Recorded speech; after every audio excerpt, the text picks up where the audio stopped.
RBI के हालिया फैसले से हर कोई जल्दबाजी में बस 2000 के नोटों को बदलने के लिए बैठा है। आपके पास 23 मई से लेकर 30 सितंबर 2023 तक का समय है।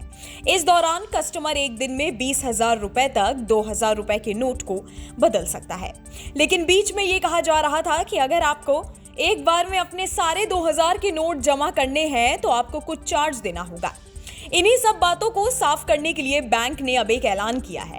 तो अगर आप भी 2000 के नोट को एक बार में बदलना चाहते हैं तो आपका इस ऐलान के बारे में जानना बेहद जरूरी है। इस ऐलान के बाद बैंकों ने 23 मई से नोट बदलने की प्रक्रिया को भी शुरू कर दिया है। हालांकि आरबीआई ने इसकी कोई लिमिट नहीं लगाई है, जिससे एक व्यक्ति कई बार नोट बदल सकता है या जमा कर सकता है। इस पर रोक लगाने के लिए बैंकों ने अब नोट बदलने के एवज में फीस लेने का नियम बनाया है। कई बैंकों ने ट्रांजैक्शन पर सर्विस चार्ज लेने की भी बात कही। अगर बात करें देश के सबसे बड़े सरकारी बैंक यानी कि एसबीआई की, तो महीने में 3 मुफ्त कैश डिपॉजिट की सुविधा ये बैंक देता है। इसके बाद बैंक ने 50 रुपए और जीएसटी वसूलने की बात भी कही है। किसी ग्राहक को अपने खाते में पैसे जमा करने के लिए भी ये सुविधा लागू होगी। मशीन के जरिए कैश जमा करने पर कोई चार्ज नहीं है, जबकि डेबिट कार्ड के जरिए जमा करने पर 22 रुपए और जीएसटी देना होगा। अब बात करें अगर एचडीएफसी बैंक की, तो ये बैंक हर महीने 4 मुफ्त ट्रांजैक्शन देने की बात कहता है। इस लिमिट के बाद बैंक 150 रुपए ट्रांजैक्शन शुल्क लेगा। लिमिट के बाद कस्टमर 2 लाख रुपए हर महीने जमा कर सकेंगे। इसके ऊपर प्रति 1000 5 रुपए या 150 रुपए और टैक्स देना पड़ेगा। अब आईसीआईसीआई बैंक की बात की जाए तो ये बैंक कस्टमर को महीने में 4 बार फ्री ट्रांजैक्शन की सुविधा देता है। इसके बाद हर ट्रांजैक्शन पर 150 रुपए शुल्क देना पड़ेगा। ग्राहक एक महीने में अपने बचत खाते में 1 लाख रुपए ही जमा कर सकता है।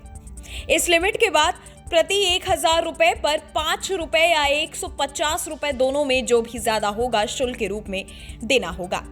अब अगर कोटक महिंद्रा के बैंक की बात की जाए तो ये बैंक हर महीने ग्राहक को 5 फ्री ट्रांजैक्शन देता है। इसमें जमा और निकासी दोनों ही शामिल हैं। इस लिमिट को पार करने के बाद 150 रुपए भी लिया जाएगा। ये चार्ज आप बैंक की शाखा में पैसे जमा करें या फिर मशीन के जरिए जमा करें, दोनों में एक समान होगा।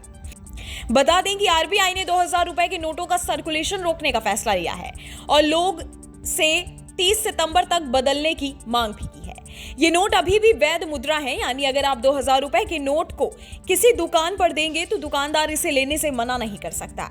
यही वजह है कि तमाम लोग बैंक में जाने के झंझट से बचने के लिए अब दुकानदारों को 2000 रुपए के नोट देने को तैयार है। हाल ही में जोमैटो ने भी इसको लेकर ट्वीट किया कि आरबीआई के ऐलान के बाद से उन्हें कैश ऑन डिलीवरी के जितने भी ऑर्डर मिले हैं उसमें से 70% से ज्यादा लोगों ने 2000 का नोट दिया है।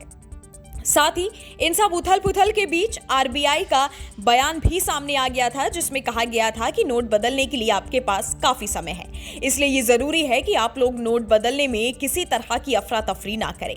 अगर कोई परेशानी आती है तो आरबीआई उससे सुनेगा। पुराने नोट बदलने के लिए लगाई गई पाबंदी के तहत किसी तरह की दिक्कत जनता को नहीं होने दी जाएगी। इस वीडियो में फिलहाल इतना ही। हमारे यूट्यूब चैनल न्यूज नेशन पर तमाम विषय पर खबर उपलब्ध है और भी लेटेस्ट जानकारी के लिए आप हमारी वेबसाइट newsnationtv.com पर विजिट कर सकते हैं। जाते जाते हमारी वीडियोस को लाइक करना और बेल आइकन को प्रेस करना मत भूलिएगा, ताकि हर न्यूज अपडेट सबसे पहले आप तक पहुंचे।